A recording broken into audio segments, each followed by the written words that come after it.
Hi friends, welcome to my channel. చాలా రోజుల తర్వాత నా వాయిస్ పెడుతున్నానండి. ఇదిగో చూసారా, మా ద్రాక్ష మొక్క కింద నుంచి చక్కగా పైదాకా పాకింది, ఇలా పాకింది. అది చక్కగా షెడ్ మీద నుంచి ఇక్కడ ఒక వైర్ తీగ ఉంటే దాని మీద పాకింది అనమాట. అది నిన్న వర్షం కారణంగా కిందకు జారిపోయింది. చూడండి అసలు ఎలా జారిపోయిందో. చక్కగా ఇప్పుడిప్పుడే గుత్తులు వేస్తున్నాయి దీనికి. చూడండి ఇక్కడ ఎన్ని గుత్తులు ఉన్నాయో చూస్తాను. ఒకటి,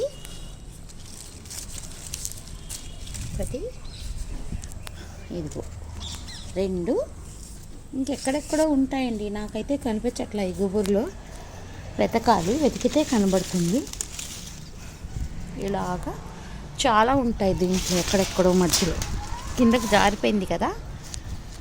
ఇదిగోనండి, ఇది విరజాజి మొక్క కూడా దీంట్లో చుట్టేసింది. ఇది వేరు చేయాలి ఒకరోజు ఖాళీ టైం చూసుకొని. అసలు బాగా తీగలాగా అల్లేస్తుందండి ఇది. పందిరి వేయించాలి దీనికి ఒకటి, అదే చూస్తున్నా వేద్దామని. కిందకు కూడా వెళ్దాం, చలో కింద కూడా చూపిస్తాం. ఇదిగో ఇక్కడ ఒక చిన్న గుత్తి ఉంది. ఇట్లాగా ఈ పొదలో ఎన్నో ఉంటాయి కానీ నాకు కనబట్టలేదు. దీనికి చక్కగా పందిరి వేయిస్తే బాగుంటుంది అన్నమాట.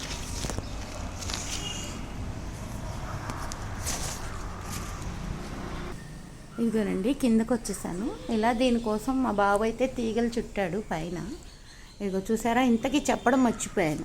ఇది నల్ల ద్రాక్ష పళ్ళు అన్నమాట. ఇవి గ్రీన్ కాదండి. ఇదిగో ఇలా ముగ్గుతుంది.